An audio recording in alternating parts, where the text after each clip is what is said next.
Selamat pagi semua teman-teman di kantor PT PSW. Beda ya, sekarang namanya kantor. Sayangnya Bapak Kepala Kantornya nggak hadir nih. Jadi pagi ini kita akan mendengarkan presentasi akhir dari kerja praktik teman-teman kita dari ITS ya. Ada dua grup ya, satu grupnya 2 orang, di mana grup pertama Faisal dan Pupuh ya, kemudian grup kedua Fahmi dan Iqbal. Nanti mereka akan berkolaborasi dalam mempresentasikan. Jadi yang mereka lakukan di BPT mungkin sejak 1,5 atau 2 bulan yang lalu ya, saya lupa. Jadi yang mereka lakukan di BPT adalah memperdalam Earth Engine ya. Earth Engine adalah salah satu aplikasi untuk pengolahan citra satelit yang kemudian berbasis pada cloud computing. Kemudian mereka memilih sendiri topiknya. Jadi saya memang membebaskan, silakan pilih topik, kemudian setelah memilih topik, baru nanti kita bermain di sana ya, seperti apa. Jadi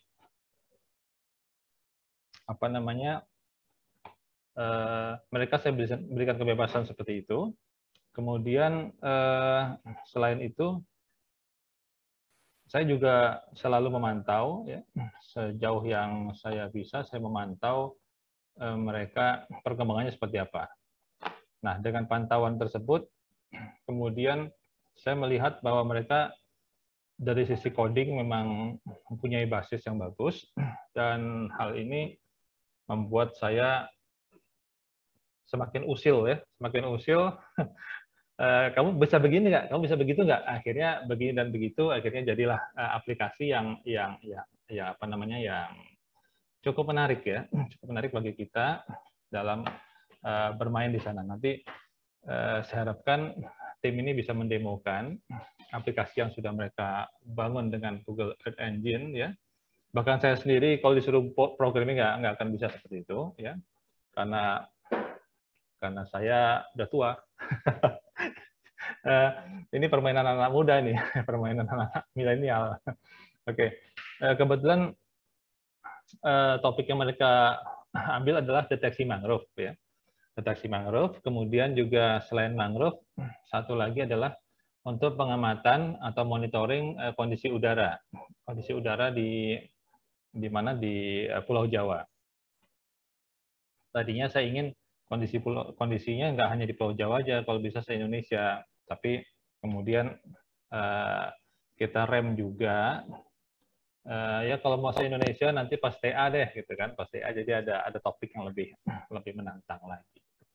Ini saya lihat Pak Neo sudah hadir di antara kita ya. Pak Neo atau Pak Muhammad Rohmanio ini adalah pembimbing kerja praktik teman-teman ini di kampus. Jadi mungkin sebelum mulai Pak Neo bisa memberikan speech-nya dulu.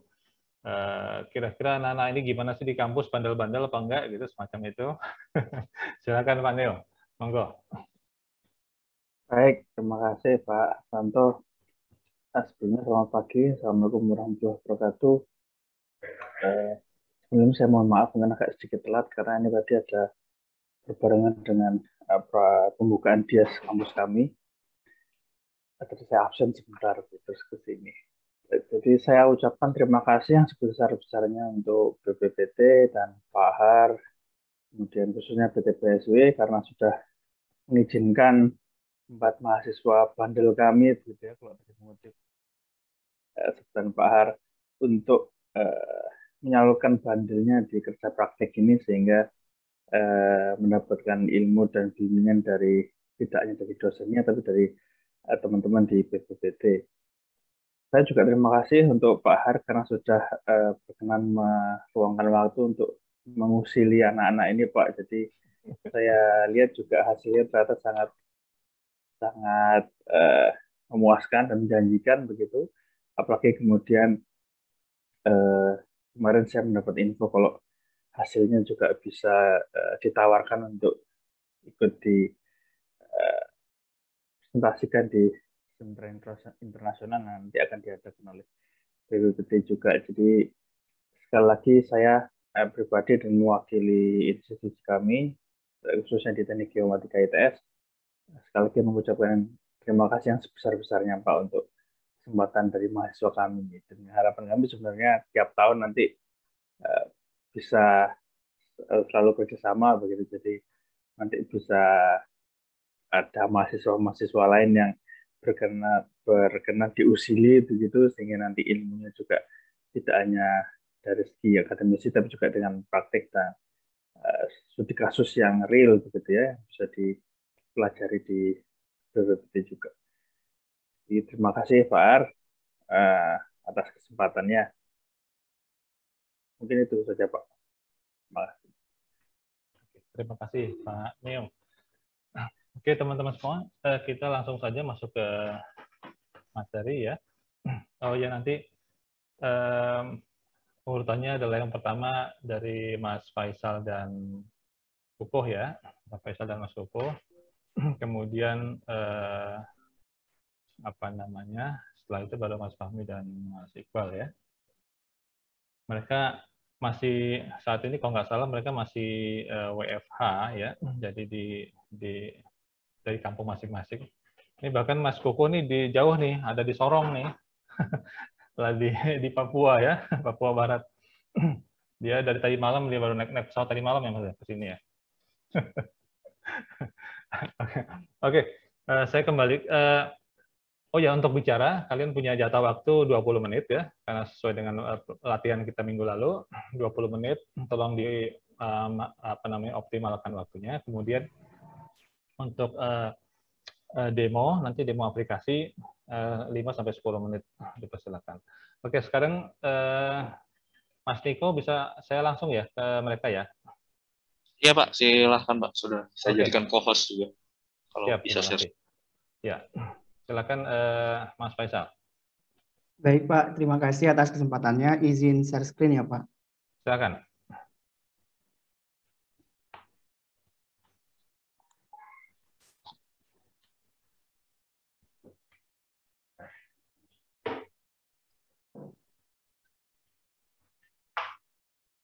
Apakah sudah terlihat Pak? Ya, sip. Lanjut. Baik. Assalamualaikum warahmatullahi wabarakatuh. Waalaikumsalam. Yang terhormat Kepala Kantor PT PSW Bapak Dr. Agustan, yang kami hormati Bapak Hartanto dan Bapak Niu selaku dosen pembimbing kerja praktik kami, yang kami hormati Bapak Ibu di staf di lingkungan kantor PTSW, dan yang kami sayangi rekan-rekan mahasiswa yang melaksanakan KP TA di kantor PT PSW. Sudah sebelumnya PT-nya ada. Di BRIN, mohon maaf, di Badan Riset dan Inovasi Nasional. Sebelumnya, perkenalkan, nama saya Muhammad Faisal dari Institut Teknologi 10 November, dan ada rekan saya, Kuku Adi Prakoso dari Institut Teknologi 10 November. Pada kesempatan kali ini, izinkan kami akan mempresentasikan hasil dari kerja praktik kami dengan judul Analisis Spasio-Temporal Perubahan Polutan di Masa Pandemi COVID-19 terhadap Lingkungan berbasis satelit Sentinel-5P pada Google Earth Engine. Studi kasus adalah Pulau Jawa. Berikut adalah topik pembahasan pada pagi hari ini. Yang pertama itu pendahuluan, dilanjutkan dengan metodologi pekerjaan, dilanjutkan manajemen pekerjaan, hasil dan bahasan, dan diakhiri dengan penutup. Untuk pendahuluan akan dilanjutkan oleh rekan saya, Kuku, silakan. Oke, terima kasih Mas Faisal. Seperti yang kita tahu bahwa COVID-19 atau coronavirus disease itu merupakan penyakit pandemi global yang pertama kali muncul di Wuhan, Tiongkok pada bulan Desember 2019. Nah, virus ini menyebar dengan sangat cepat ke berbagai negara, hingga salah satunya ke Indonesia, di mana pemerintah Indonesia mengonfirmasi kasus pertama COVID-19 pada tanggal 2 Maret 2020. Hal ini menyebabkan pemerintah Indonesia menetapkan lockdown atau yang lebih dikenal dengan pembatasan sosial berskala besar atau PSBB. Nah, dengan adanya PSBB yang dikenal sekarang dengan PPKM, tentu akan mengurangi volume kendaraan. Selain itu juga mengurangi polutan yang dihasilkan dari kendaraan bermotor. Beberapa jenis polutan yang berbahaya yaitu karbon monoksida, nitrogen dioksida, ozon, dan sulfur dioksida.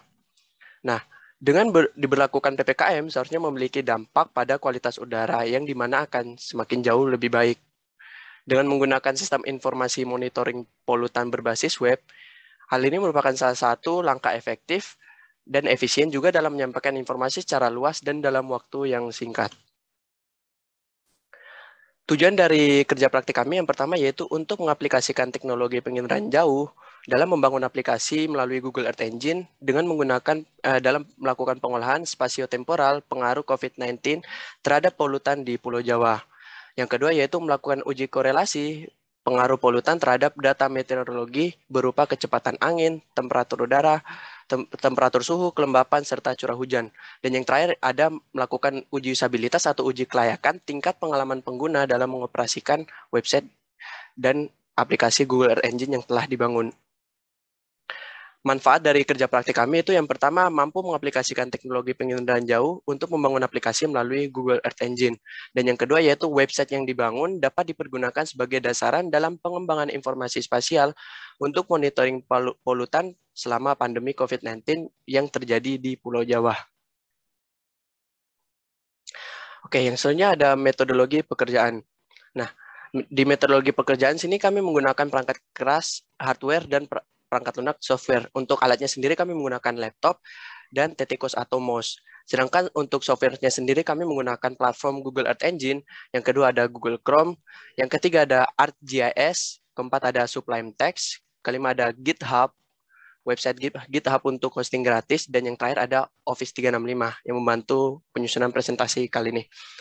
Contohnya ada bahan, yang pertama ada data meteorologi yang kami dapat dari BMKG. Itu berupa kecepatan angin, kelembapan udara, curah hujan, dan suhu rata-rata. Dan yang kedua ada data citra satelit Sentinel-5P, Tropomi Data. Dan yang terakhir ada data batas administrasi provinsi seluruh Pulau Jawa dari yang kami dapat dari Inageo Portal dengan format SHP. Oke, soalnya sebelum masuk itu saya ingin menjelaskan sedikit tentang Sentinel-5P, satelit Sentinel-5P. Ini merupakan sentinel yang dikhususkan untuk pemantauan atmosfer dan pemantauan polutan yang ada di udara. Nah, kenapa kami menggunakan satelit ini? Dikarenakan satelit ini memiliki resolusi temporal yang cukup baik, yaitu resolusi temporal harian. Nah, selain itu, satelit Sentinel-5P memiliki tropomi sensor dengan resolusi spasial sebesar 7 kali 3,5 km dan memiliki luas sapuan sebesar 2.760 km. Oke, untuk platform yang kami gunakan yaitu ada Google Earth Engine. Apa sih itu Google Earth Engine? Google Earth Engine merupakan sebuah platform berbasis cloud yang digunakan untuk melakukan analisis data geospasial. GE atau Google Earth Engine merupakan solusi di masa depan bagi GIS analis dikarenakan dengan menggunakan Google Earth Engine dapat dilakukan proses pengolahan data geospasial yang jauh lebih cepat tanpa perlu menyimpan dan mengunduh data citra yang memiliki ukuran yang sangat besar. Nah, selanjutnya lokasi penelitian. Lokasi penelitian yang kami gunakan yaitu Pulau Jawa. Mengapa kami menggunakan Pulau Jawa? Dikarenakan Pulau Jawa merupakan epicentrum penularan COVID-19 di Indonesia. Selain itu, Pulau Jawa juga tempat sekitar 56% penduduk Indonesia berada di Pulau Jawa. Oke, selanjutnya silakan Mas Faisal. Kemudian dilanjutkan dengan metodologi pekerjaan. Yang pertama yaitu persiapan data dimulai dengan pengumpulan data. Data yang kami kumpulkan adalah data BMKG dan SHP batas administrasi Pulau Jawa dan juga citra Sentinel-5P. Kemudian dilanjutkan dengan pemrosesan citra seluruhnya dilakukan di Google Earth Engine. Kemudian kami filter data, akuisisi data itu mulai dari bulan Januari 2020 hingga Juli 2021. Kemudian dari keempat polutan yang kami lakukan skrip perhitungan di Google Earth Engine, kami lakukan stack composite, di mana fungsinya untuk menggabungkan menjadi satu sehingga memudahkan untuk melakukan analisis perubahan polutan. Dan dilanjutkan dengan klip sesuai dengan batas administrasi Pulau Jawa. Kemudian selanjutnya yaitu kita juga menghitung nilai estimasi polutan yang kita sudah buat di Google Engine, dilanjutkan dengan layouting citra sesuai kaidah kartografi di Google Earth Engine juga, dan akan ditampilkan berupa Google Earth Engine Apps. Kemudian kami juga lakukan uji korelasi dengan data BMKG untuk mengetahui seberapa besar hubungan dan pengaruh data BMKG terhadap citra yang sudah diproses, yaitu estimasi polutan. Kemudian kami juga lakukan uji usabilitas dari web yang telah kami buat, yang kami sebarkan berupa Google Form kepada pengguna. Dilanjutkan dengan manajemen pekerjaan. Minggu pertama dan minggu kedua kami melakukan studi literatur dan mempelajari Google Earth Engine serta cara membuat website. Dilanjutkan dengan minggu 3 dan keempat sudah mulai mengolah skrip pengolahan data polutan, melakukan estimasi polutan dan munculkan dalam bentuk grafik serta layouting dan juga berupa Google Earth Engine Apps penyajian datanya. Untuk minggu kelima dan keenam kami membuat skrip dan website dari CSS melalui kemudian diunggah di GitHub page untuk hosting gratis melalui GitHub. Dan minggu ke-7 dan ke-8 kami melakukan analisis dan presentasi hasil. Selanjutnya hasil dan bahasan akan dilanjutkan oleh rekan saya, Kuku.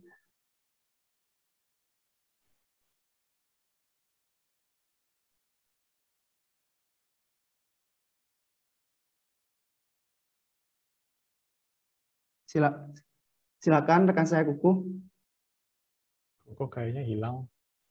Oh, baik, akan saya lanjutkan. Kemudian hasil dari uji korelasi, kami gunakan uji korelasi antara polutan dengan BMKG sesuai dengan tabel korelasi seperti di samping. Berdasarkan hasil uji korelasi, kami bagi menjadi 6 provinsi. Yang pertama itu DKI Jakarta. Untuk hasil dari uji korelasi ini, terdapat hubungan yang kuat antara jenis polutan nitrogen dioksida dengan curah hujan sebesar 0,6198 dan SO2 dengan kecepatan angin sebesar 0,55205. Sedangkan yang lain berkorelasi lemah dan cukup. Untuk Provinsi Banten mempunyai korelasi yang kuat antara karbon monoksida dengan suhu permukaan dan nitrogen dioksida dengan kecepatan angin. Untuk Provinsi Jawa Barat terjadi hubungan korelasi yang kuat antara karbon monoksida dengan suhu permukaan dan SO2 dengan kecepatan angin. Untuk di Provinsi Jawa Tengah sendiri, korelasi yang kuat antara nitrogen dioksida dengan kelembapan udara dan jenis polutan sulfur dioksida dengan suhu permukaan, kelembapan udara, dan curah hujan. Untuk di daerah Yogyakarta, setelah kami lakukan perhitungan, tidak terjadi korelasi hubungan yang kuat, tidak ada korelasi hubungan yang kuat antara jenis polutan dengan jenis parameter BMKG. Untuk di Provinsi Jawa Timur sendiri terjadi korelasi yang kuat antara karbon monoksida dengan suhu permukaan dan nitrogen dioksida dengan kecepatan angin. Berikut adalah grafik yang kami lakukan di Google Earth Engine, di mana grafik ini menunjukkan grafik yang fluktuatif, di mana terjadi penurunan yang signifikan pada saat transisi PSBB ke PPKM. Nah, untuk yang SO2 sendiri mempunyai grafik yang berbeda karena estimasinya itu ada nilai yang negatif, sehingga tidak dapat dimunculkan grafik seperti 3 polutan lainnya. Berikut adalah visualisasi dari perubahan yang signifikan, yaitu di bulan November hingga Desember, di mana terjadi perubahan warna yang signifikan, yaitu dari warna yang sangat tidak pekat pada bulan November hingga Desember sudah mulai mengalami penurunan. Berikut adalah juga visualisasi dari nitrogen dioksida. Berikut adalah visualisasi dari ozon. Untuk ozon ini memang di Pulau Jawa ini masih dalam keadaan sehat seperti itu, ditunjukkan dengan warna hijau. Kemudian berikut adalah hasil dari sulfur dioksida. Selanjutnya adalah perubahan gas polutan yang terjadi di Provinsi DKI Jakarta, di mana di tabel ini menunjukkan yang berwarna hijau menunjukkan hasil penurunan tertinggi, dan yang berwarna merah menunjukkan perubahan penurunan yang sangat tinggi. di mana di Provinsi Jakarta ini untuk karbon dioksida mengalami penurunan tertinggi yaitu 26,47% dan sulfur dioksida yang mengalami kenaikan tertinggi 22,22%. Sedangkan untuk Provinsi Banten sendiri sama halnya dengan Provinsi DKI Jakarta yang mengalami penurunan tertinggi itu di karbon monoksida dan sulfur dioksida. Untuk Provinsi Jawa Barat sama dengan dua provinsi sebelumnya yang mengalami penurunan tertinggi di karbon monoksida dan yang mengalami kenaikan tertinggi di sulfur dioksida. Untuk perubahan nitrogen dioksida itu hasilnya tidak terjadi penurunan dan kenaikan yang signifikan. Sama halnya juga di Provinsi Jawa Tengah yang mengalami kenaikan dan penurunan itu karbon monoksida dan sulfur dioksida. Dan juga di DKI Jakarta, di daerah istimewa Yogyakarta.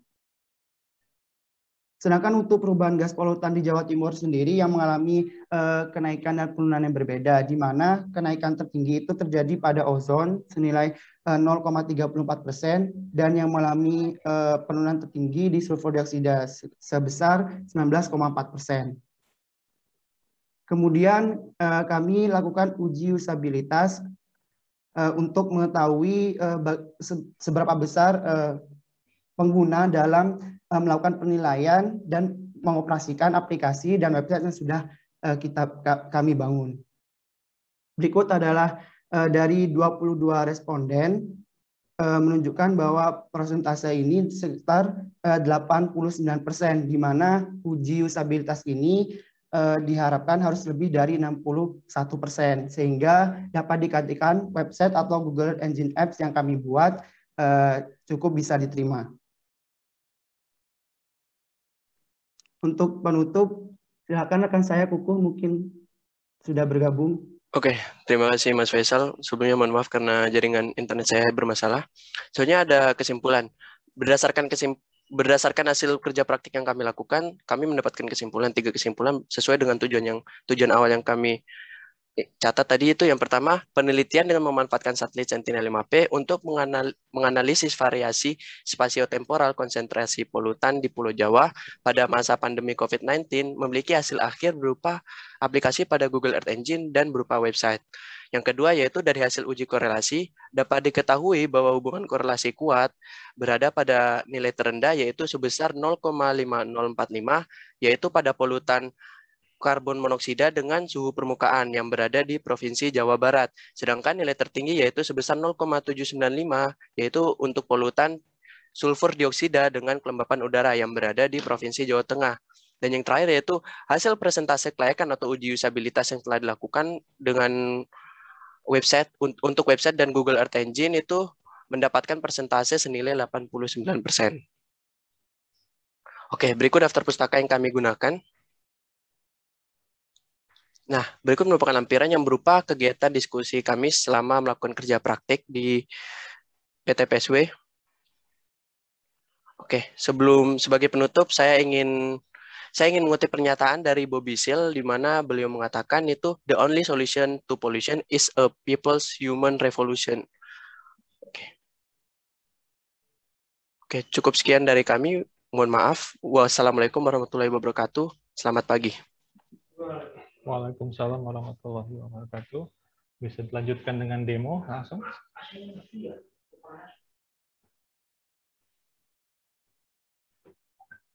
Baik, Assalamualaikum warahmatullahi wabarakatuh. Untuk berikut adalah hasil dari website yang telah kami bangun. Ya terdiri dari pendahuluan, kemudian aplikasi monitoring polutan, dan untuk maksimal seperti itu. Di mana di pendahuluan ini berisi dari latar belakang mengapa kami ingin melakukan analisis kualitas udara di Pulau Jawa. Kemudian dilanjutkan dengan berikut adalah aplikasi pemantauan kualitas udara dari 4 polutan yang kami lakukan. Seperti contoh yang pertama yaitu karbon monoksida.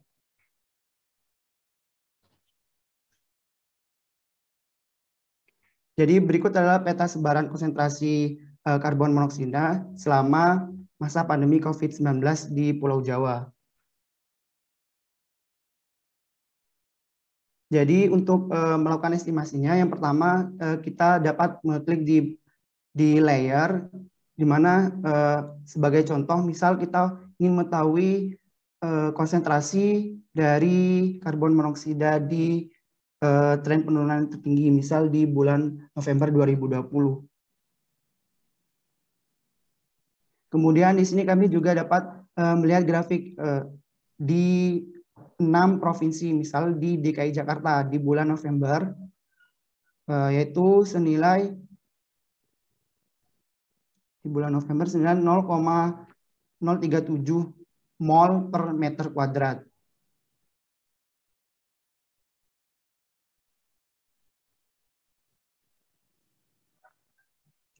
Nah, di sini juga ada panel yang kita buat, di mana panel ini menunjukkan juga keterangan di mana yang berwarna hijau itu sehat dan yang berwarna tua itu menunjukkan sangat tidak sehat.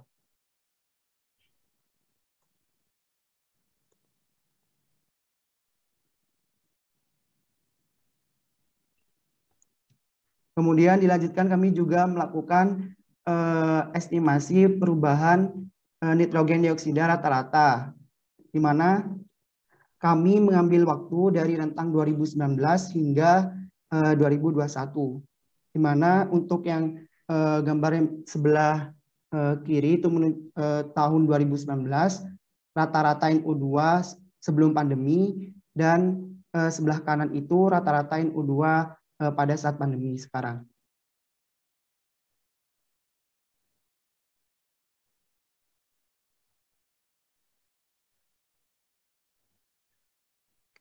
Untuk konsentrasi rata-rata ini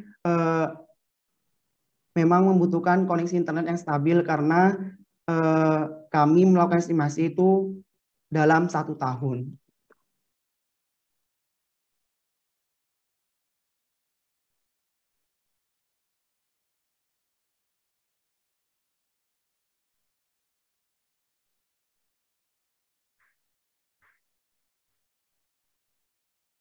Hasil loading untuk yang 2019.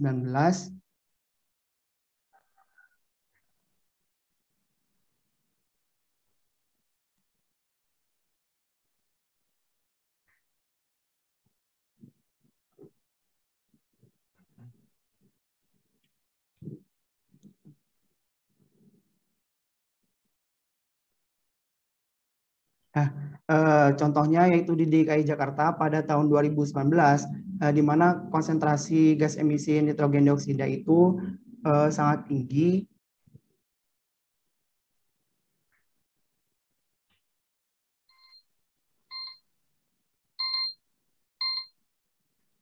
Dan pada saat pandemi itu sudah mulai berkurang.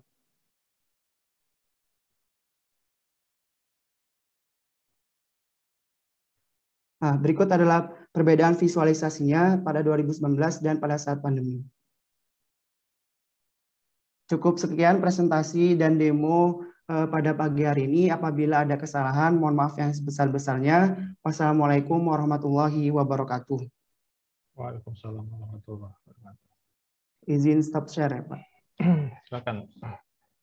Oke, terima kasih Mas Faisal dengan Mas Koko ya atas presentasinya. Sebelum ke pertanyaan, saya nanti sekalian aja ada prestasi dari Mas Fahmi dengan Mas Iqbal, jadi nanti kita kumpulkan di belakang saja pertanyaan-pertanyaan.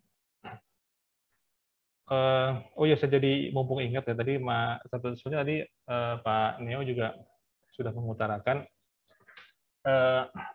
tapi saya justru lupa mengucapkan ya. Jadi dari timnya Mas Faisal dengan timnya Mas Fahmi ini, mereka berdua saya usilin lagi ya. Saya minta mereka menulis paper. Jadi jangan sampai hasil KP itu hilang begitu saja, disimpan di mana hilang.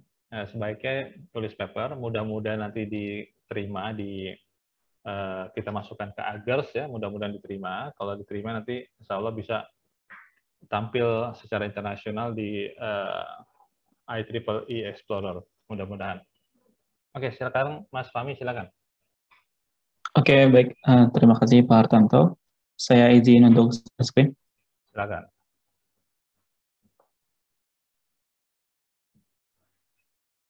Apakah sudah terlihat? Ya.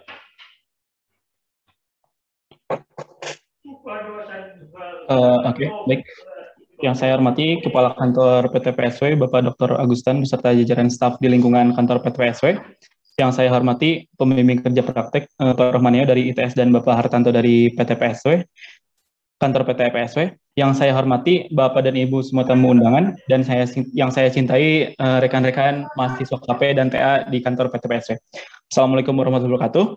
Selamat pagi Bapak dan Ibu sekalian. Selamat pagi teman-teman. Sebelumnya kami ucapkan terima kasih karena sudah menyempatkan untuk bisa menghadiri presentasi pagi hari ini. Semoga Bapak, Ibu, dan teman-teman dalam keadaan sehat walafiat. Perkenalkan, saya Fahmi Anizar dengan rekan saya Iqbal Manuel Cipta dari Teknik Geomatika ITS. Di sini kami akan mempresentasikan hasil akhir KP kami dengan judul Analisis Multitemporal Perubahan Luasan Hutan Mangrove dari data citra satelit Landsat dengan menggunakan aplikasi Google Earth Engine dengan studi kasus yaitu Kepulauan Belitung tahun 1990 sampai dengan 2020. Nah, ini merupakan anggota dari kelompok KP tim kami. Ada Iqbal dengan NRP 03311845x85 dan saya Fahmi dengan NRP 03311845x94. Dan ini merupakan outline dari presentasi kami. Ada pendahuluan, tinjauan pustaka, metodologi, hasil dan analisis, dan yang terakhir adalah kesimpulan. Oke, baik, kita langsung masuk ke pendahuluan. Seperti yang kita ketahui, bahwa hutan mangrove ini merupakan ekosistem tumbuhan yang membentuk komunitas di daerah pasang surut yang mendukung aktivitas kehidupan di wilayah pesisir pantai.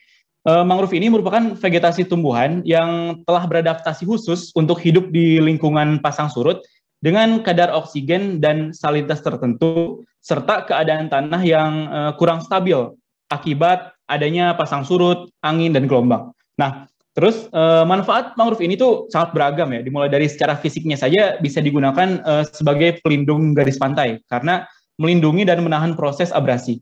Terus secara biologis bisa digunakan sebagai habitat alami berbagai jenis makhluk hidup untuk makan dan berkembang biak. Dan dari segi ekonomis, hutan mangrove ini bisa dijadikan sebagai objek wisata. Nah, karena kami mengambil tempat di Kepulauan Belitung, maka ini adalah tampilan persebaran mangrove di Kepulauan Bangka Belitung dari situs C4 Wetland. Berdasarkan data yang dihimpun oleh Balai Pengelolaan Hutan Mangrove Wilayah 2 Kepulauan Bangka Belitung, pada tahun 2011, Bangka Belitung ini memiliki area mangrove dengan 60-70% telah mengalami kerusakan dan kemunduran potensi yang cukup signifikan. Lalu di sini juga ada data tutupan lahan dari Ditjen Planologi Kehutanan dan Tata Lingkungan pada tahun 2018. Disebutkan bahwa Provinsi Kepulauan Bangka Belitung ini termasuk ke dalam 9 provinsi dengan kerusakan mangrove tertinggi. Penyebabnya itu ada penebangan liar dan pembukaan lahan. Karena mangrove tua itu biasanya memang struktur lumpurnya sudah padat sehingga bisa dijadikan area kebun dan pemukiman. Sedangkan mangrove stabil yang masih berusia 10-20 tahun biasanya dijadikan kawasan pertambakan. Kemudian berikut adalah tujuan penelitian kerja praktek kami. Ada 2. Yang pertama, mengetahui manfaat dari penggunaan Google Earth Engine untuk memantau kawasan hutan mangrove. Lalu yang kedua, mengetahui perubahan luasan hutan mangrove yang terjadi dari tahun 1990 sampai dengan 2020 di Kepulauan Belitung. Lalu next ke daftar pustaka. Nah, dalam rangka memantau perubahan ekosistem mangrove, maka membutuhkan data dan informasi di mana banyak sekali yang bisa kita peroleh dengan ilmu penginanan jauh. Ini adalah beberapa informasi yang bisa kita deteksi dari data penginanan jauh untuk ekosistem mangrove, kayak untuk ekstinsi mangrove, perubahan luasan, kerapatan kanopi, indikasi degradasi, dan estimasi kandungan karbon. Kemudian di sini kami menggunakan Google Earth Engine. Jadi Google Earth Engine ini adalah sebuah platform berbasis cloud yang menawarkan analisis geospasial berskala dunia yang menghasilkan kemampuan komputasi yang sangat besar. Nah, Google Earth Engine ini memiliki beberapa dataset. Yang pertama ada Climate and Weather, lalu imagery, dan geophysical. Selanjutnya, kami di sini dalam melakukan pekerjaan digunakan 3 indeks vegetasi. Yang pertama adalah MSAVI atau Modified Soil Adjusted Vegetation Index. MSAVI ini mengurangi pengaruh sinyal spektral warna tanah sehingga sangat baik dalam memperkirakan biomasa di atas tanah, terutama saat kondisi kering atau semi kering. Kemudian ada NDVI atau Normalized Difference Vegetation Index. Jadi NDVI ini merupakan indeks pemantau kehijauan vegetasi, aktivitas fotosintesis vegetasi, atau pengukur vegetasi sensitif yang menggunakan perbedaan energi spektral yang dipantulkan oleh kanopi vegetasi. Dan yang terakhir ada FV atau Enhanced Vegetation Index. Jadi FV ini adalah indeks vegetasi yang dioptimalkan dan dirancang untuk pemantauan vegetasi melalui pemisahan sinyal latar kanopi dan pengurangan pengaruh atmosfer. Oke, selanjutnya merupakan metodologi. Next. Berikut merupakan diagram alir dari penelitian kami, dibagi menjadi 3 tahapan, yaitu ada tahapan persiapan, ada tahapan proses, dan tahapan hasil. Untuk yang pertama merupakan tahapan persiapan. Nah, tahapan persiapan ini adalah pengumpulan data citra satelit Landsat 5, Landsat 7, dan Landsat 8, dan pengolahan data awal, yaitu data vektor batas administrasi. Kemudian masuk ke tahapan proses, yaitu perhitungan algoritma indeks vegetasi, yang seperti pada pembahasan sebelumnya, yaitu ada MSAVI, ada NDVI, dan ada FV. Kemudian dari perhitungan algoritma indeks tersebut dilakukan perhitungan rata-rata pada tahun kajian. Selanjutnya, setelah perhitungan rata-rata indeks tahun kajian, itu dilakukan training area.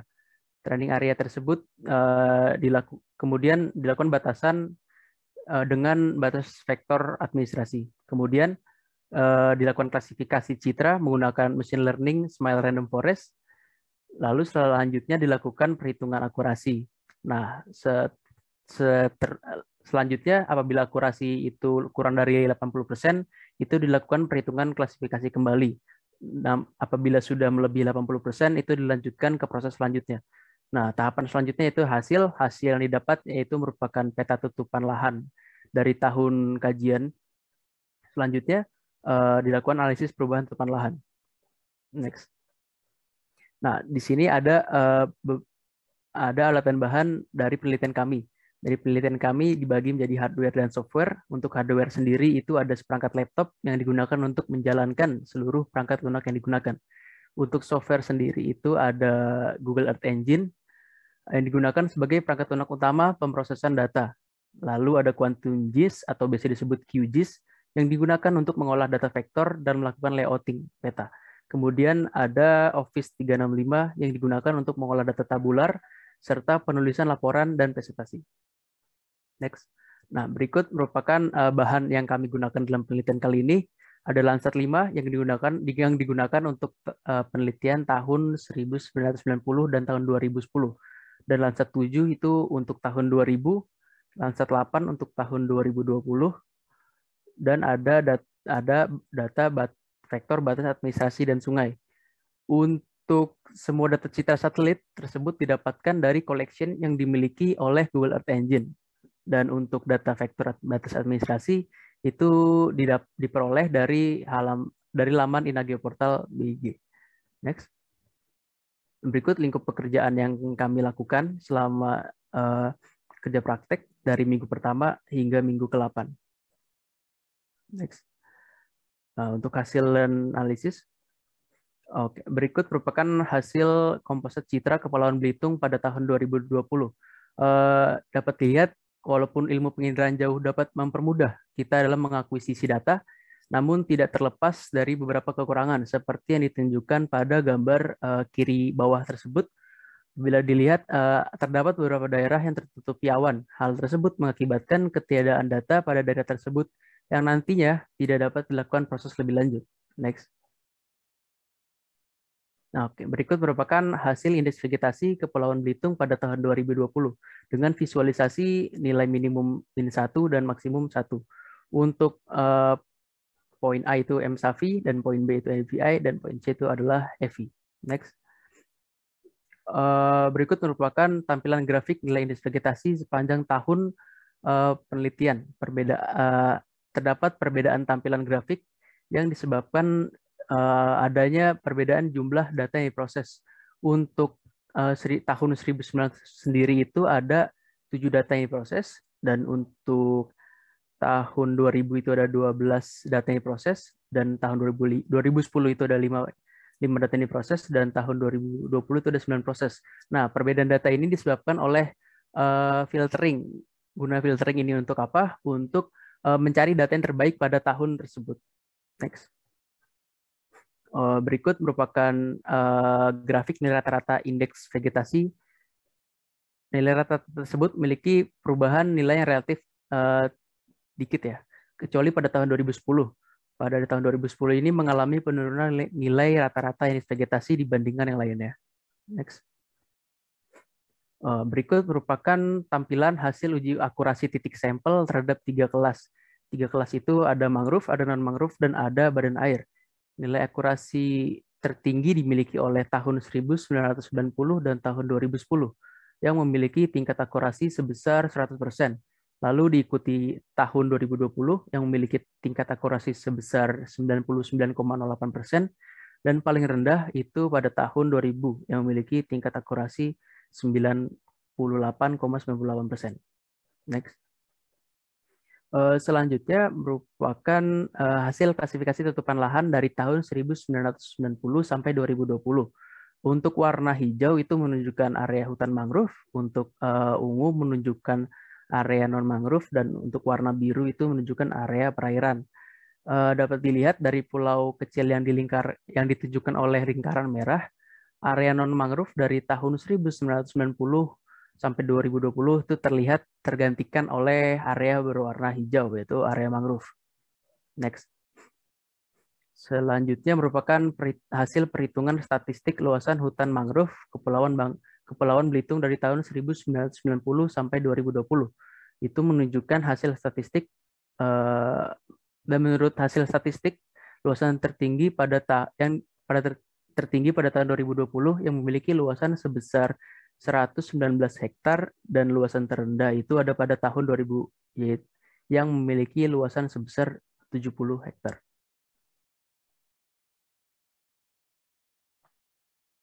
Ya, setelah kita ketahui bahwa adanya perubahan nilai luasan mangrove di Kepulauan Belitung ini, nah kita di sini, kami di sini akan menyampaikan beberapa sebab perubahan tersebut. Yang pertama ada karena penambangan timah ya, seperti yang kita ketahui bahwa semenjak zaman penjajahan dahulu, Kepulauan Belitung atau Bangka Belitung ini sudah menjadi tempat penambangan timah. Yang kedua ada kebijakan pemerintah, dan yang ketiga ada penambangan ilegal di daerah pesisir. Nah, kita tahu bahwa timah ini menjadi komoditas ekonomi yang utama di Belitung. Salah satunya itu ada perusahaan timah yang bernama PT Timah, atau yang lainnya itu ada PN Timah juga, yang sudah berdiri sejak 1976.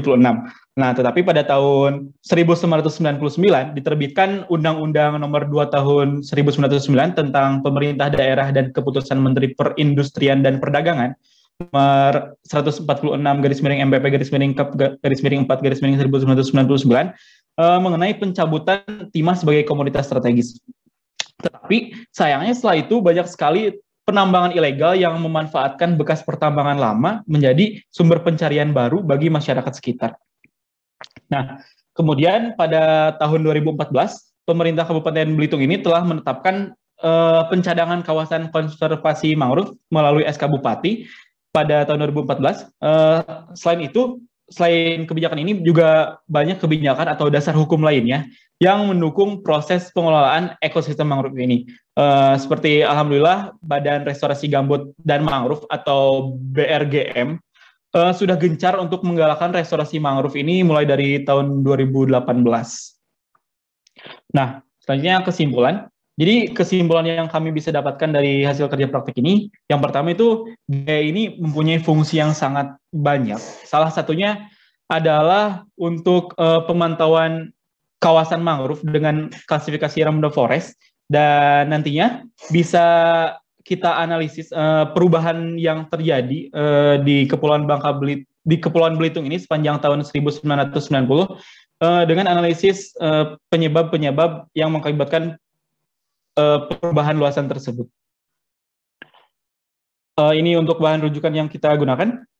Ini untuk dokumentasi kerja praktik dimulai dari pembukaan kerja praktek, laporan mingguan, belajar bareng dan mengerjakan bareng, dan sekian presentasi dari saya. Dilanjutkan dengan demonstrasi aplikasi oleh Mas Iqbal. Oke, selanjutnya adalah demonstrasi aplikasi. Apakah sudah terlihat? Sebentar. Oke, berikut merupakan tampilan awal dari aplikasi kami dengan judul perubahan luasan hutan mangrove Kepulauan Belitung. Pada gambaran sebelah kiri ini untuk mempunyai fungsi untuk menampilkan hasil citra yang telah diproses. Pada panel sebelah kiri atas ini adalah panel dengan fungsi memilih citra yang ingin ditampilkan, begitu juga pada pada panel pojok kanan atas ini dengan fungsi menampilkan data mana yang ingin ditampilkan. Untuk panel sebelah kanan itu berisi tentang legenda, lalu tentang perhitungan luasan, dan terkait grafik indeks vegetasi. Untuk legendanya terdiri dari mangrove yang warna hijau, warna ungu yaitu non-mangrove, dan warna biru yaitu perairan. Untuk perhitungan luasan hutan mangrove sendiri sebagai berikut, dengan label X yaitu tahun, dan label Y merupakan luasan dengan satuan hektar. Apabila merasa terlalu kecil untuk melihatnya, dapat klik icon pojok ini. Apabila diklik, akan tampilan seperti gambar berikut. Lalu apabila ingin menampilkan grafik indeks vegetasi, dapat memilih grafik mana yang ingin ditampilkan dengan mengklik icon berikut. Terdapat beberapa grafik indeks vegetasi dari tahun 1900 sampai 2020. Lalu apabila diklik, akan muncul sebagai berikut, dan apabila merasa kurang terlihat, dapat klik icon kecil ini, dan apabila diklik akan seperti berikut. Lalu kemudian dari kami juga menambahkan fungsi split panel ini. Nah, split panel ini untuk apa? Split panel ini untuk mempermudah kami atau Bapak Ibu sekalian untuk menganalisis visualisasi perubahan yang terjadi. Dan apabila digeser kanan dan ke kiri, itu yang dapat memperlihatkan perubahan yang terjadi. Nah, sebagai berikut, pada pulau kecil ini, apabila digeser pada tahun yang tutupan lahan 1990, pada pulau kecil ini masih terlihat banyak area ungu. Area ungu ini area ungu ini mewakilkan apa? Mewakilkan non mangrove. Lalu pada tahun 2020, bila dilihat itu area ungu yang di tengah-tengah pulau tersebut berkurang dan digantikan dengan area warna hijau yaitu hutan mangrove gitu. Mungkin segitu saja dari kelompok kami. Apabila ada salah kata, mohon maaf. Sekian. Wassalamualaikum warahmatullahi wabarakatuh. Waalaikumsalam warahmatullahi wabarakatuh. Oke, terima kasih Mas Faisal dan Mas Iqbal atas prestasinya ya. Tadi yang pertama kita sudah lihat Mas Faisal dan Mas Koko, sekarang Mas Fahmi dan Mas Iqbal dengan materi kemudian demonya juga. Tadi juga saya lihat di sini di chat box juga tadi ada pertanyaan dari Pak Oni mengenai alamat dari codingnya ya, alamat codingnya sudah diberikan. Oh ya, untuk Pak Oni, ini kedua tim ini mereka menuliskan juga materi untuk Agers ya, tolong diingat-ingat untuk Agers. Mereka ini secara strata adalah juniornya Pak Oni, tapi kalau secara umur di kampus mereka seniornya Pak Oni. Oke, sekarang saya buka pertanyaan ya, pertanyaan untuk teman-teman semua. Silakan pakai reaction di bawah itu ada raise hand. Nanti yang raise hand saya minta. Oke, dari pertama dari Pak Sumargana. Langsung aja deh ya, biar enak ya. Pak Sumargana langsung. Monggo. Terima kasih. Mantap-mantap hasilnya. Salut. Cuma ada pertanyaan. Ya, kurios saja, hanya ingin tahu gitu untuk yang presenter pertama. Saya lupa namanya. Faisal. Faisal ya. Kan tadi disampaikan ada ternyata kalau maaf tolong dikoreksi. Katanya tadi data meteorologi untuk yang DIY tidak ada korelasi dan yang lainnya ada korelasi. Mungkin saya hanya ingin tahu sebenarnya data BMKG-nya diperoleh dari mana dan jenisnya apa? Apakah dari stasiun terus dilakukan contouring sendiri? Apakah itu yang menyebabkan tidak korelasinya antara tiap masing-masing provinsi gitu ya? Karena seperti kita tahu data sebaran stasiun untuk masing-masing provinsi berbeda-beda jumlahnya. Itu nah untuk yang presenter kedua, nggak tahu saya namanya lupa lagi. Saya hanya kurios saja tadi ya udah dilakukan klasifikasi, cuma ingin tahu apakah nilai indis untuk masing-masing indis ya untuk mangrove itu tetap untuk tiap tahun atau ada perbedaan? Mungkin itu aja. Terima kasih. Terima kasih Pak Tanto. Ya, oke, silakan langsung dijawab aja biar enak kan. Pertama ya, tapi tadi mungkin Faisal ya timnya Faisal, silakan. Iya Pak, terima kasih atas pertanyaannya Pak. Jadi untuk data BMKG ini kami peroleh dari data BMKG online seperti itu. Jadi untuk di 6 provinsi ini kami memilih satu stasiun yang berada di pusat kota. Jadi untuk data BMKG-nya itu yaitu data harian. Sedangkan untuk citranya itu diperoleh dari rata bulanan. Oleh karena itu untuk data BMKG ini kami lakukan perhitungan juga sesuai dengan rata bulanan supaya sama dengan hasil pengolahan di Citra seperti itu Pak. Oke. Gimana Pak Sumargana? Ya, makasih informasinya. Ada analisis ini ya kenapa yang provinsi lain korelasinya bagus, yang provinsi lain kurang bagus?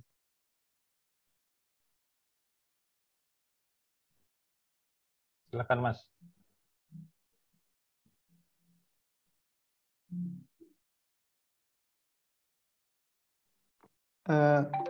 Baik Pak, saya akan menjawab. Jadi untuk korelasi ini belum kami lakukan analisis lebih lanjut, tapi mungkin kekurangan dari pengolahan kami ini karena kami hanya mengambil satu stasiun di pusat kota seperti itu Pak. Seperti di Surabaya itu diambil satu, kemudian di DKI di daerah istimewa Yogyakarta sendiri kami mengambil di kota di Kabupaten Sleman begitu Pak. Mungkin untuk selanjutnya itu seharusnya diambil juga stasiun-stasiun, beberapa stasiun seperti itu Pak. Tidak cukup satu, mungkin salah satu kelemahannya itu. Mungkin dari Kukuh ada tambahan? Mungkin saya rasa sudah cukup dari Faisal. Oke, terima kasih ya Mas Faisal, Mas Kukuh. Jadi gini, Pak Sumargana memang pada awalnya dulu mereka juga bertanya, perlu nggak nih kita data yang lebih detail lagi? Kalau kata saya, karena ini kerja praktik, waktunya sangat terbatas, ya, karena juga kondisi pandemi yang menyebabkan mobilitas mereka kurang. Saya pikir ambil aja seadanya dulu, ya. Kalau misalkan nanti ke depannya akan dikembangkan, itu tinggal mengikuti pola yang sudah ada aja, mengikuti pattern yang mereka sudah buat saat ini. Nah itu yang kemarin saya usulkan seperti itu. Jadi tidak ada pengambilan data khusus, misalkan Surabaya sekian stasiun, Jogja sekian stasiun. Memang dari sisi data lapangan yang kurang, dia akan menyebabkan hasil yang kurang bagus juga. Tapi itu sudah merupakan hasil optimal sekarang yang mereka punya. Oke, sekarang Terima kasih Pak Mas, Tanto, tapi oke udah bagus banget. Tinggal udah bagus iya, ya, ya. Pak. Bagus ya. Canggih. Mentang-mentang satu alma mater. Sekarang Mas Fahmi dengan Mas Iqbal nih, apa nih jawabannya? Bentar Pak Oni ya, melanjutkan dulu Pak Oni. Silakan. Ya baik, terima kasih Pak Tanto. Jadi tadi Pak Sumargana bertanya tentang apakah ada beda nilai indices per tahunnya. Jadi sesuai dengan izin share screen kembali. Sesuai dengan apakah sudah terlihat? Ya. Sesuai dengan slide ini diperoleh nilai rata-rata yang berbeda dari setiap indeks vegetasi dan juga ada perbedaan dari tahun ke tahun dari nilai indeks vegetasi tersebut. Mungkin Mas Iqbal ingin menambahkan? Mungkin kalau dari saya sudah cukup. Oke. Gimana Pak Sumargana? Ada yang direspon lagi? Kalau saya nanya ke dosennya Pak Hartanto, kenapa nilai mangrove-nya tetap gitu indisnya berbeda-beda, bukannya harusnya tetap gitu kan, kalau range sekian itu adalah untuk jenis tutupan ini gitu. Oh iya, kalau masalah indices dia setiap data dia akan berubah pasti, karena dia hanya bermain di data band. Ya, jadi kalau data band itu tergantung dari penyinaran yang ada pada saat itu, kondisi atmosferik. Sebagus kita mengkoreksi kondisi atmosferiknya, dia pasti akan nilainya akan berubah. Terus setiap data dia pasti berubah. Dia tidak ada, makanya tidak disarankan untuk mengkelaskan hasil indices. Jadi misalkan NDVI dari 0,2 sampai 1 misalkan, itu adalah vegetasi. Dikelaskan 0,2 sampai 0,3 itu apa? Nah, itu sangat tidak disarankan karena adanya perubahan yang selalu terjadi pada objek di permukaan. Demikian Pak Margana. Ya, oke, makasih. Jadi yang di tabel ini hanya untuk mangrove aja ya nilainya? Yang untuk nilai rata-rata indeks vegetasinya, Pak. Kalau yang luasan mangrove yang ini untuk luasan hutan mangrove saja. Jadi yang dilihatnya, yang dikalkulate. Seperti itu. Saya izin stop share. Oke, silakan. Oke, terima kasih, Wami. Makasih. Oke, berarti sekarang yang raise hand berikutnya Pak Oni, silakan Pak Oni.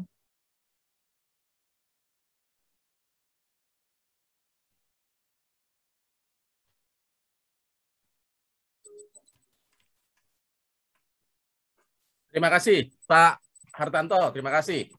Saya udah dengerin presentasinya luar biasa, persis seperti Pak Sumargana tadi bilang, Mas Iqbal, Mas Fahmi, sama Mas Faisal. Terima kasih.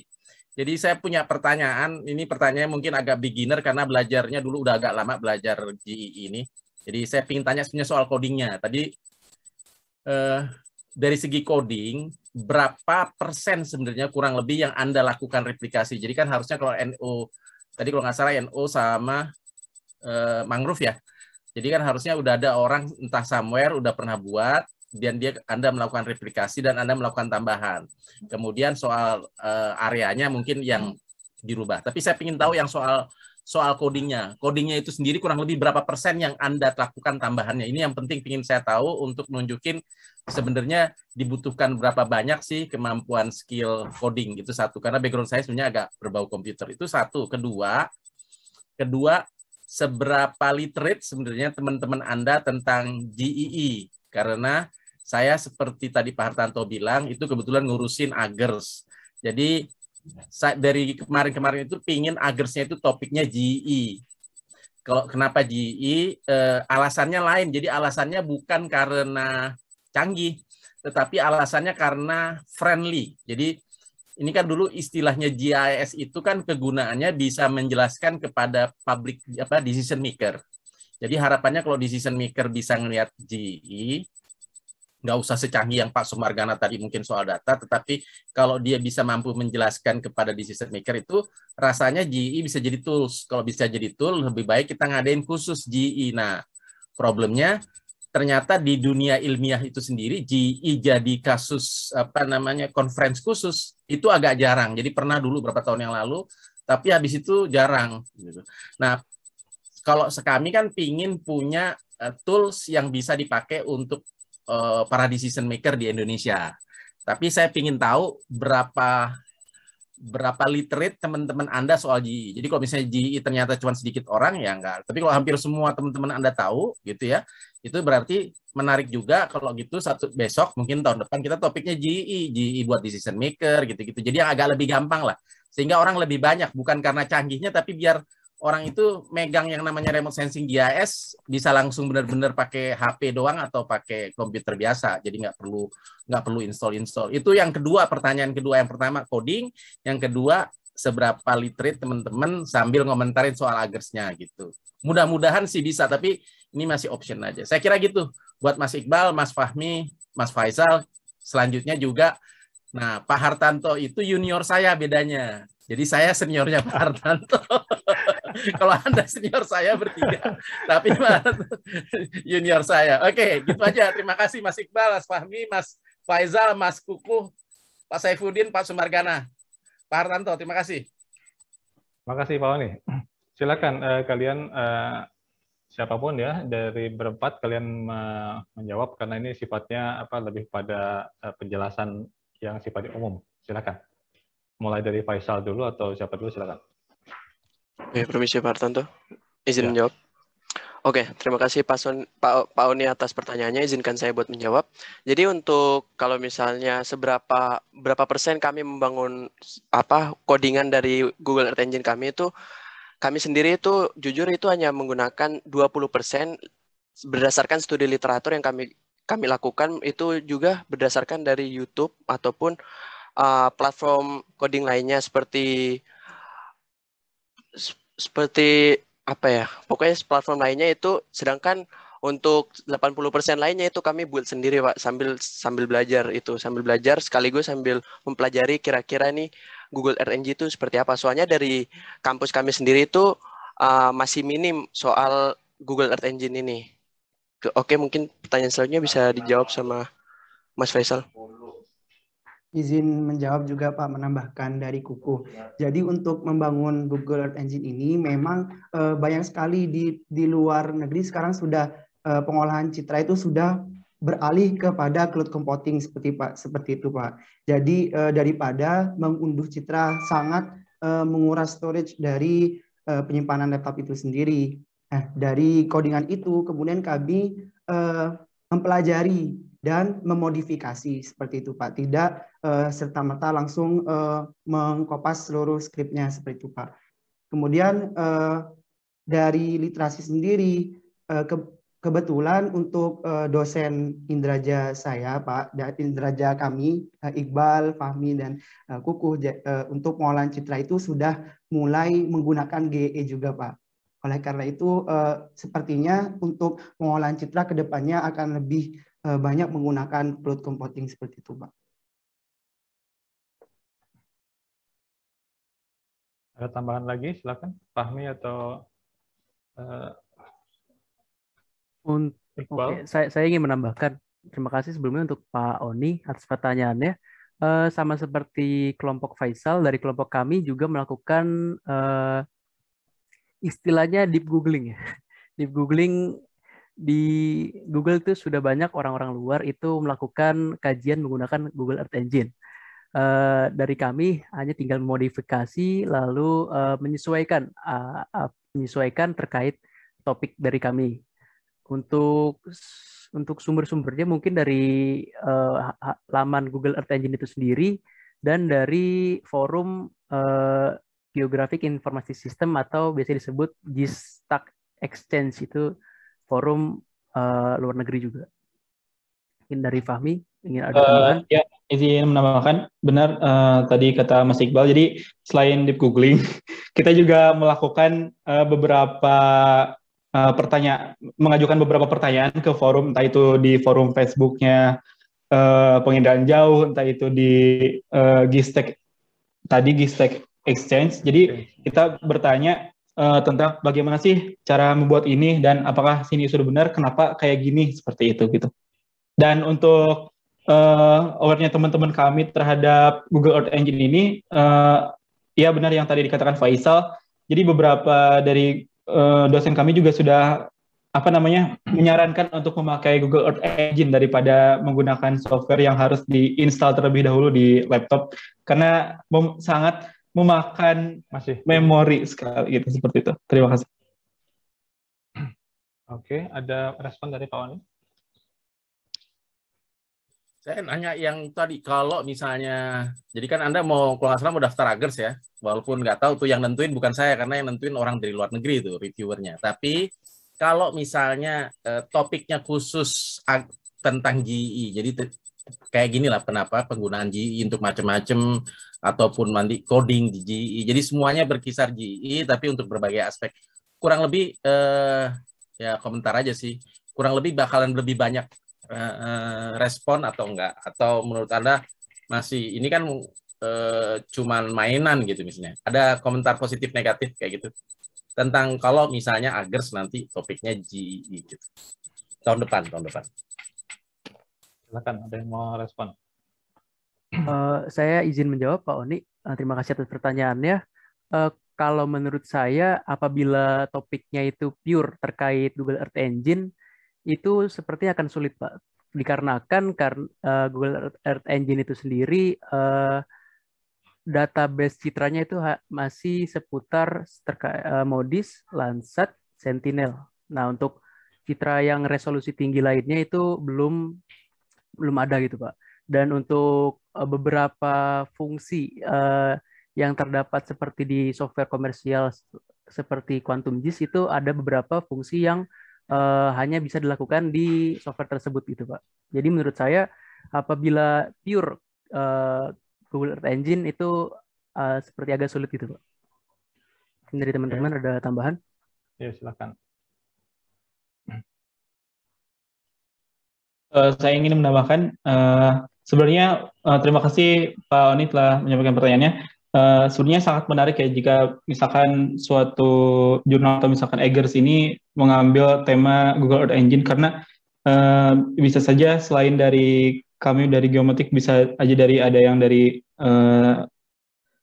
biologi atau yang lainnya mengenai ya dengan menggunakan remote sensing ini. Tetapi benar yang dikatakan Iqbal tadi, dengan beberapa kendala khususnya di dataset seperti itu. Oke. Sekarang saya lepas, ini pertanyaannya bagus sekali dari Pak Ondi ya. Saya ingin melihat respon publik. Nah, di sini ada beberapa teman mahasiswa juga, dan juga ada dari teman-teman di PT PSW yang sudah pernah menggunakan Google Earth Engine. Nah, bagaimana pendapat kalian? Silakan.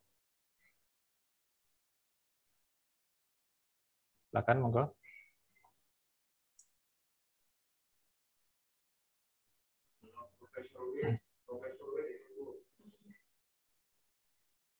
Silakan. Ya, Mas Iqbal. Oh iya, terima kasih sama-sama Iqbal juga ya. Oke, Oh iya. salam kenal semuanya. Jadi ya sangat menarik. Jadi ya emang Google Earth Engine emang cloud computing yang prosesnya sangat mudah tanpa download ya. Jadi ya saya juga pengen ada pertanyaan sih, tapi jadi kalau dari kan saya udah bangun dari Google Earth Engine-nya. Itu terus develop ke apps-nya itu bagaimana ya caranya? Jadi kan udah codingnya udah ada, terus ke apps-nya integrasinya itu kan dia ada apps name-nya, terus dia public-nya itu caranya itu gimana? Tapi kalau overall Google Earth Engine-nya ini itu sangat ya menarik, tapi semuanya jadi data satelitnya bisa diambil, tapi cuma terbatas untuk citra yang modis, terus Sentinel, Landsat, dan juga cuaca, data-data cuaca itu bisa diperoleh. Tapi ya terbatas itu aja kalau mau ngambil topik khusus GIS GII. Itu aja sih komennya. Terima kasih. Terima kasih Mas Iqbal ya. Saya ingin sebelum nanti mungkin mungkin teman-teman nanti merespon tadi ya bagaimana membuat apps-nya tadi. Saya mungkin ada beberapa hal yang akan saya tanggapi juga. Dimana tadi dikatakan ada keterbatasan data, betul ya. GE memang mempunyai data yang terbatas, tapi terbatas itu jangan kita artikan sebagai terbatas itu sedikit, terbatas tapi banyak, ya. Untuk jumlah data sendiri per hari GE itu menerima dataset itu sekitar 4.000 dataset itu per hari, dan itu terbatas memang, terbatas 4.000, tapi 4.000 kan banyak ya. Oke, terus untuk jenis data, memang jenis data yang disediakan itu adalah jenis data yang free, semacam Landsat, kemudian Sentinel, ada NOAA, ada banyak lagi ya. Tentunya tidak disediakan seperti misalkan sekarang data-data yang resolusi tinggi yang 1 meter atau yang bahkan 0,3 meter gitu ya, itu tidak disediakan. Cuma bisa kita proses ya. Jadi kita diberi kesempatan untuk memproses itu dengan mengupload dia sebagai sebagai data yang bisa kita jalankan di dalam. Bahkan data hyperspektral mereka menyediakan contoh, tapi hanya contoh saja, tidak data yang cukup lengkap ya. Bahkan kita bisa proses hyperspektral itu di dalam GE. Ya, itu sudah pernah saya lakukan. Kita juga bisa mengupload data hyperspektral yang kita miliki, kemudian kita jalankan di sana. Jadi kalau dalam pemikiran saya justru GE ini menyediakan platform yang unlimited sebetulnya ya. Dia memang menyediakan data yang free yang tadi kata dalam tanda kutip terbatas ya, tapi memang jumlahnya itu luar biasa. Ya, oke, itu pandangan saya. Jadi kalau misalkan nanti Pak Oni akan misalkan mengadakan tentang GE dan itu terbuka internasional, itu mungkin akibatnya nanti akan seperti yang kemarin ada GE Award itu peminatnya luar biasa dari seluruh dunia dengan aplikasi yang unik-unik. Aplikasinya luar biasa.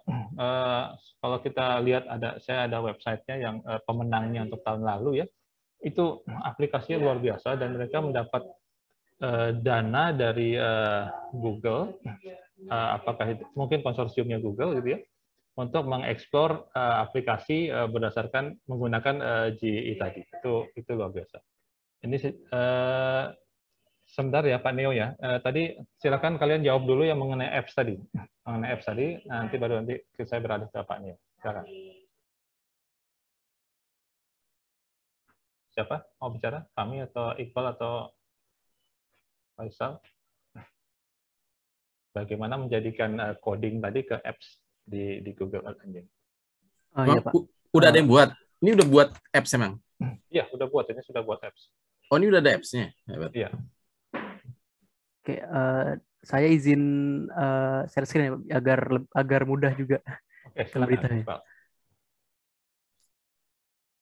Nah, ini merupakan tampilan bukan apps kayak script awalnya. Sebelum dijadikan apps, alangkah baiknya dibuat panel-panel seperti berikut terlebih dahulu agar tampilannya lebih menarik. Kayak ditambahin panel, ditambahin legenda, dan sebagainya. Untuk apps-nya sendiri itu tinggal klik panel apps ini.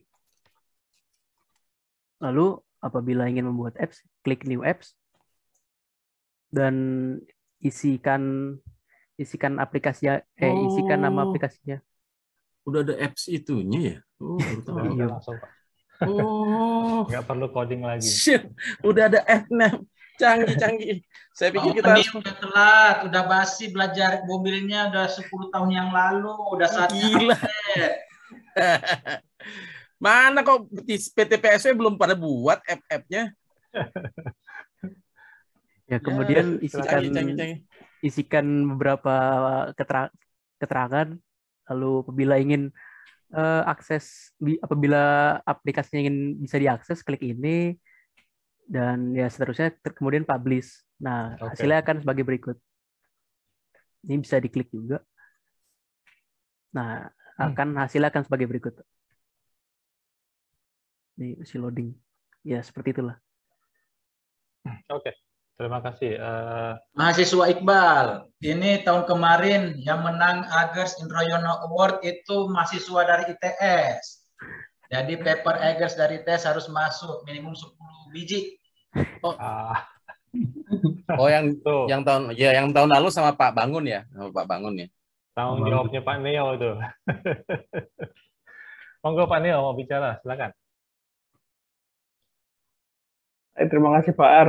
Sebelumnya yang saya hormati Pak Agusan, terima kasih sebelumnya sudah menerima mahasiswa kami. Kemudian untuk ya, Pak Oni, Oni, mohon maaf telat digabung, tapi saya dengerin dari tadi baru nyalain kamera karena ada Pak Oni. Pak Oni udah cukup, ya. Jadi saya juga harus nyalain kamera.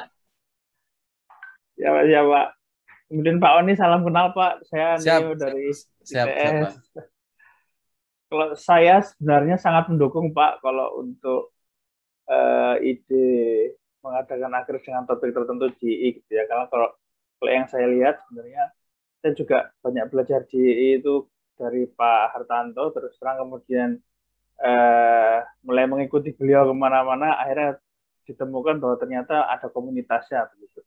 Meskipun kalau komunitas di luar negeri saya kira sudah banyak, tadi yang seperti disampaikan Pak Hartanto ada Geo for Good yang kalau saya lihat sudah tiap tahun diadakan, kemudian ada juga hibah-hibah yang kemudian diberikan kepada kelompok-kelompok riset grup yang spesialisasi di GI yang membuat banyak apps gitu untuk berbagai keperluan. Kemudian juga kalau nggak salah tadi malam itu ada launching untuk base map forest, tropical forest base map kalau nggak salah. Jadi menurut saya GI ini sedang sangat berkembang di luar negeri. Nah, tapi kalau saya lihat sebenarnya mungkin di Indonesia ini agak sedikit kurang dikompori begitu Pak. Jadi kalau misalnya kemudian BPT berkenan mengumpulkan teman-teman di Indonesia ini untuk berkumpul jadi satu gitu, karena juga sebenarnya sudah agak banyak anggotanya Pak, termasuk Pak Hari ini salah satu pegawai yang saya tahu kenal banyak orang di bidang yang menggeluti GI. Jadi mungkin akan lebih ramai dari yang diperkirakan gitu Pak, tapi mungkin untuk sementara ini belum terlihat saja. Jadi kalau saya pribadi saya mendukung Pak Oni jika melakukan siap. dengan topik. Ya, terima kasih Pak. Oke, terima kasih Pak Neo. Baik, silakan teman-teman. Jika ada yang ditanyakan atau didiskusikan. Oh ya Pak Sumardana kembali. Terima kasih ke Pak Neo dan teman-teman ITS lainnya. Saya ucapkan Dies Natalis ke-61 ya. Ya. Semoga ITS sukses terus. Ya Pak, terima kasih. Saya hanya ini aja mungkin ke Pak Oni, daripada muncul gitu sendirian gitu, kita tarungin aja sama ArcGIS gitu kan. Ada ArcGIS juga, ArcGIS Pro gitu yang sekarang cloud computing juga. Saya kemarin baru belajar Pak masih cetek. Tapi nggak boleh iklan Pak. ArcGIS itu udah ada mereknya, itu dia nggak bolehnya, nggak bisa. Ya bisa diatur lah sama Pak Oni. Ya. Ada kelebihan salah satu aplikasinya bikin data multidimensional gitu. Jadi dia bisa time series segala macam. Bisa komparasi. Jadi bisa seperti itu. Mbak Grace ituin dulu, Mbak Grace bocor tuh. Pak Hartanto. Mbak Grace di unmute. Mungkin gitu Pak Oni. Jadi kalau sama-sama cloud computing gitu ya. Ada QGIS, ada ArcGIS Pro, ada GE. Nah ini bukan masalah cloud computingnya Pak justru. Jadi isu utamanya kan kalau Google Earth Engine karena free sebenarnya itu satu. Kedua dia ini untuk rata-rata untuk public policy decision maker ya. Untuk decision maker itu karena datanya udah banyak, terus friendly, saya sih lihat lebih friendly. Itu untuk jadi bukan untuk kita nih. Jadi untuk yang remote sensing spesialis yang profesional kayak orang geomatika tuh harusnya bukan untuk GI. GI itu maksudnya untuk tadi klien nih, maksudnya gubernur, bupati, kepala dinas. Kalau kita bisa buatin mereka well informed tentang GI, itu baru tuh masuknya, bukan GI-nya, masuk ilmu remote sensing dan geomatikanya baru masuk tuh. Tapi kalau mereka sebenarnya sekarang kan mereka cuma dengar presentasinya dari PowerPoint, bukan dia bisa mengakses tadi apps-nya yang dibuat oleh Pak Fahmi atau Mas Iqbal. Kalau mereka bisa akses, mereka lebih punya feeling tentang apa yang terjadi, bahwa benar gara-gara Jakarta itu NO-nya sedikit gara-gara COVID, atau di Belitung mangrove-nya sama timahnya menurun, misalnya kayak gitu Pak Sumargana. Tujuannya itu. Tapi memang kalau pakai disebut pertandingan pertandingan nama merek itu nggak umum tuh, nggak boleh biasanya sih kalau conference gitu. Itu Pak komentar saya. Makasih Pak Hartanto dan Pak Sumargana.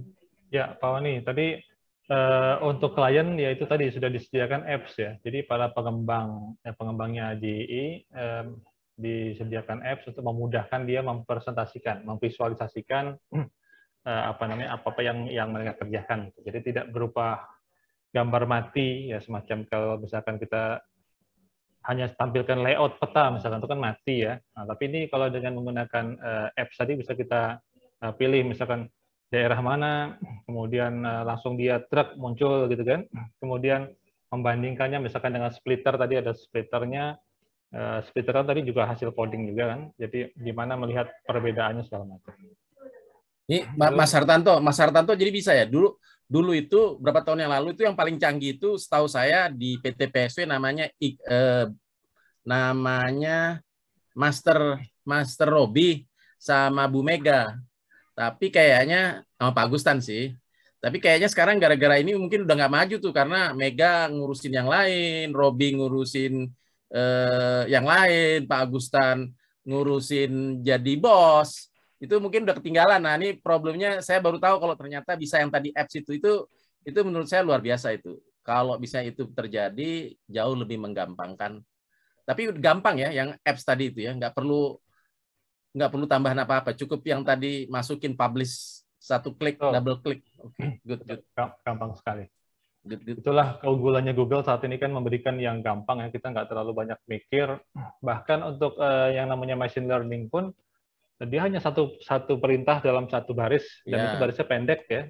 Kita hanya masukkan parameter tertentu, sudah jadi gitu. Jadi tidak perlu lagi merunningnya segala macam. Kalau dulu kan kita perlu aplikasi terinstall di laptop, kita banyak sekali parameter yang kita atur segala macam. Kalau sekarang sangat-sangat simpel, dan itu jalannya di komputernya Google entah di mana, dan itu sangat cepat. Nah, itu yang menarik sekali saya pikir di situ.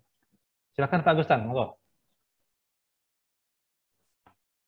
Siap, terima kasih Pak Hartanto. Jadi apa yang kondisi yang terjadi pada Pak Oni, ini sama persis reaksi yang terjadi pada bos saya satu lagi yang namanya Pak Swas. Ketika saya mengajak bos saya itu training 1 hari terkait big data analisis yang dilakukan oleh temannya Pak Oni, namanya Pak Abdul Karim dari DHL yang pernah kita tanggap acara dibakar PT PSW. Jadi memang segala macam aplikasi, tools itu nggak perlu scripting lagi, semua sudah ada barangnya, tinggal dimasukkan, tinggal datanya dimasukkan ke sana, itu otomatis hasilnya sudah keluar. Jadi seperti orang-orang scripting juga akan punah juga, digantikan semua sama mesin. Jadi Pak Swas saja kaget, apalagi Pak On. Jadi ini yang harus kita kejar Pak Oni, harus belajar banyak-banyak ini bergaul, harus banyak-banyak ngobrol. Demikian Pak Hartanto. Siap. Terima kasih Pak Agustan. Oke, kita kembali ke laptop nih. Siapa lagi yang akan bertanya masalah yang dipresentasikan tadi, atau mengungkapkan opininya seperti Pak Oni tadi tentang cloud computing? Silakan. Mungkin Mbak Reni tentang data-data meteorologinya, atau siapa banyak deh ini.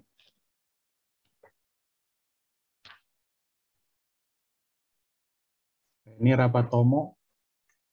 Oh, lagi rapat Tomo. Oke. Saya lapor nih, saya harusnya ikut kelas Transportation Economic S3, S2 deh, S2. Tapi gara-gara ternyata ulang tahun Dies Natalis, makanya saya bisa ikut libur. Jadi saya bisa ikut kelas ini nih. Kalau enggak saya nggak tahu nih kalau ada GE kayak gini nih. Terima kasih Pak Neo ITS. Pak Neo tadi ini juga ITS dulu nih apa? Ke kampus dulu nih dia. Gimana yang lain, silakan. Kita lihat kesaktian Pak Oni nih. Dia kan sebagai mahasiswa ITS, sanggup nggak dia mengajak Pak Neo, dosennya, untuk nulis di Agers? Nggak, kalau tahun depan Pak Neo yang jadi chair. Agers. Mantap. Jadi terserah Pak Neo, tapi kita jadi ikutan kalau bisa ya GE. Biar banyak, karena kalau sekarang sekarang kan bos saya namanya Pak Agustan. Jadi topiknya masih topik Agers, itu topik PTPSW lah namanya. Tapi kalau cuman di kita paling publikasinya sekitar 20-30 paper, Pak. Tapi biasanya kalau universitas yang ngadain itu papernya sekitar 100, Pak, banyaknya itu. Jadi kalau 100 itu artinya hampir semua orang bisa di mana-mana gitu. Dan itu karena Scopus kan menarik gitu loh. Jadi IEEE Explore. Jadi kalau bisa semua S1 begitu lulus ditanyain udah punya Scopus 1 biji. Lumayan kan gitu. Jadi udah bisa untuk ngambil S2 lah. Jadi tahun depan Pak Nio ya. Oh, dia tuh. Pak Oni, kami di kampus itu juga punya seminar tiap tahun, itu namanya Geomatics International Conference, itu juga selama 3 tahun ini selalu publish di Scopus gitu. Nah, mungkin kalau nanti dijadikan satu dengan misalnya 2 topik khusus dan kemudian ada topik yang lebih general, atau mungkin dibikin bersub gitu ya, mungkin menarik saja sih, Pak. Boleh. Kalau saya yang jadi chair, ya, agaknya kok saya nanti kualat, Pak. Oh gitu. Kualat sama siapa, Pak? Ya kan banyak senior saya, Pak. Jadi mungkin juga Bapak Ibu di sini juga masih banyak yang ini paham. Di sini Pak Agustan, Pak, yang paling tinggi itu. Udah paling tinggi. Cuman berapa hari dia sama saya, tapi sekarang naik lagi, Pak. Sepatunya tinggi gara-gara jadi kepala kantor. Kepala kantor Pos dan Giro. Kepala kantor lagi. Ya Pak, terima kasih. Pokoknya kita kontak-kontakan, teman. Maksudnya topiknya kan kalau BRIN, nah ini pakai nama BRIN, Pak. Kalau tahun lalu namanya BPPT itu ya seginilah. Tapi tahun depan kayaknya kalau BRIN itu mungkin size-nya itu 5 kali lipat lebih gede. Mungkin 10 kali lipat karena udah ada yang lain-lain juga. Dan topik remote sensing GIS kan sebenarnya juga ada terpencar di berbagai BRIN, Pak ya. Ada yang di pertanian, kehutanan, dan lain-lain. Cuma kalau kita sampai fokus duluan, karena kita punya jurnal atau proceeding ini, kemungkinan ya GE bisa untuk topik-topik lain. Jadi kalau tahun depan sih rasanya postur kami agak lebih gede, terutama sih tenaga dalam kami, karena kepala kantornya namanya Profesor Riset Dr. Agustan. Itu dia, Pak. Woi, mantap. Ada kompor sejati. Jangan salah, Pak Oni. Kita kan mau ikut bidding rektor ITS lagi, diperintah sama Pak Oni, gantiin Pak Asari. Hari ini, Pak Neo, hari ini saya mewawancarai Bu Rektor UIN, Rektor Paramadina, sama Rektor Pak Wamen sebelumnya tuh. Wamen yang dari Universitas Padang. Jadi saya punya podcast saya biasanya mewawancarai rektor-rektor. Baru sekarang ini topiknya rektor. 2 minggu lalu topiknya para kepala LPNK. Kenapa enggak itu wawancarain teman kita Pak Ashari, Rektor ITS? Maka dari itu. Ini saya lapor sama Pak Neo. Maksud saya modelnya tinggal di Park, Victoria Park di Perth tuh sama Pak Ashari tuh, sama Pak Rektor. Modelnya saya ditugasin, Pak. Tapi kalau ditanyain ya yang rektor-rektor itu biasanya saya udah dapet. Jadi nggak pakai Karena saya orangnya nggak rajin, Pak, jadi nggak minta. Bapak harus suruh datang, biasanya tahu-tahu saya disuruh tugas. Tapi hari ini 3 rektor, besok 5 rektor. Podcast, Pak, podcast. Podcast itu wawancara pribadi gitulah. Nanti saya kasih linknya lah. Ya, Pak. Terima kasih, Pak Nio. Saya harus jadi chair-nya itu kok sepertinya masih jauh, Pak. Jangan kualat dari segi umur itu dia Pak Oni itu dia mau jadi YouTuber sekarang karena dia terancam dengan tunkinnya terancam, jadi sekarang dia mengarah ke YouTuber. Tapi sebenarnya ya gimana? Ya, kalau Pak Neo memang tahun depan berat nih Pak Neo nih, soalnya dia akan melalang buana dulu nih. Dia melalang buana dulu, memperkuat basisnya. Wah, keren itu. Nanti kalau sudah pulang baru kita dapatkan mungkin Earth Engine yang versi berikutnya, nanti baru yang chair-nya nanti Pak Neo nih. Oh, Pak Neo mau jadi postdoc. Oh, saya belum S3, Pak. Saya baru mau sekolah, insya Allah. Oh, di mana Pak S3-nya? Kebetulan kemarin keterima di Jerman, Pak. Di Jerman, di Berlin. Iya. Oh, TU Berlin. Topiknya remote sensing, Pak? Iya, jadi masuk di Institut Geodesi dan Geoinformatik. Ya. Wah, kalau di sana berat, Pak. Topiknya pasti ngaji. Ya. Mungkin nanti Eropa mengeluarkan semacam GEE juga ya, bisa jadi. Karena kan GEE kan punya Amerika nih. Eropa juga pasti membuat hal yang serupa juga. Biasanya gitu dari dulu, selalu bersaing gitu, antara Eropa dengan Amerika, mempunyai mazhab masing-masing. Yang ada yang IoT platform juga itu, Pak Ar, ya? Iya. Sekarang pertandingannya itu. Betul. Oke, terima kasih. Saya lihat nih teman-teman nggak ada yang nanya lagi nih ya. Oke, kalau begitu kita sudah 1,5 jam ya. 1,5 jam cukup produktif dengan pembicaraan kita saat ini. Saya ucapkan terima kasih untuk para presenter. Kita kasih tepuk tangan dulu. Jadi sekali lagi mereka ini adalah tahun keempat kan kamu ya, kalian tahun keempat ya. Nah, di tahun keempat nih mudah-mudahan lancar ya tugas akhirnya. Kemarin juga saya sudah ngomporin juga nih, kalau bisa KP kamu lanjut tugas akhir gitu kan, jadi tinggal selangkah dikit lagi itu udah aman gitu ya. Kemudian sempat juga Pak Bangun saya komporin juga nih, Pak ini ada topik untuk anak S1 nih, tolong ditawarkan. Jadi kalau kalian nangkep apa yang ditawarkan oleh Pak Bangun, itu kita bisa lanjut lagi nih. mutualisme. Terus untuk teman-teman lain yang di sini yang mahasiswa juga, kebetulan di bawah bimbingan KP saya, tolong nanti GE-nya kita mainkan. Kalau bisa kalian juga, mungkin bukan kalau bisa tapi harus menulis paper juga. Kita masukkan ke international seminar selain Agers ya, ada dua international seminar lagi yang kita punya. Jadi target saya kalian KP menulis publikasi juga. Dengan demikian kalian tuh punya nilai yang lebih ya di sini, tidak sekedar datang selesai pulang hilang. Nah itu jadi nggak nilai. Oke, mungkin dari saya itu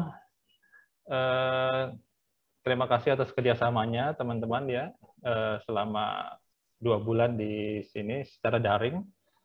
Walaupun kalian ingin sekali datang ke kantor, tapi beberapa kali saya tahan, kita ikut prosedur deh,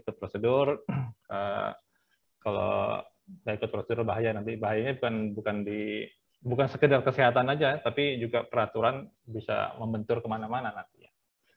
Oke, Pak Neo, terima kasih Pak Neo atas kehadirannya.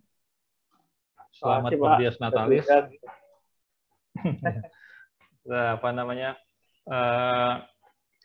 Mudah-mudahan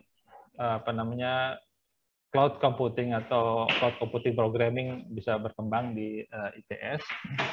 Kemudian juga teman-teman di sini saya harapkan ya, walaupun kalian sudah selesai dari kerja praktek, kalian juga saya harap bisa bersedia untuk memberikan ilmu kalian kalau ditanya oleh teman-teman lain yang sedang kerja praktek ya. Jadi kita bisa saling memberikan informasi, kemudian bisa memberikan bimbingan lah, saling membimbing kita di sini. Karena tanpa kalian saling berkomunikasi ya kita juga percuma. Kita sudah dalam satu grup yang cukup lama, 2 bulan, tapi grup itu harus kita manfaatkan dengan semaksimal mungkin. Oke.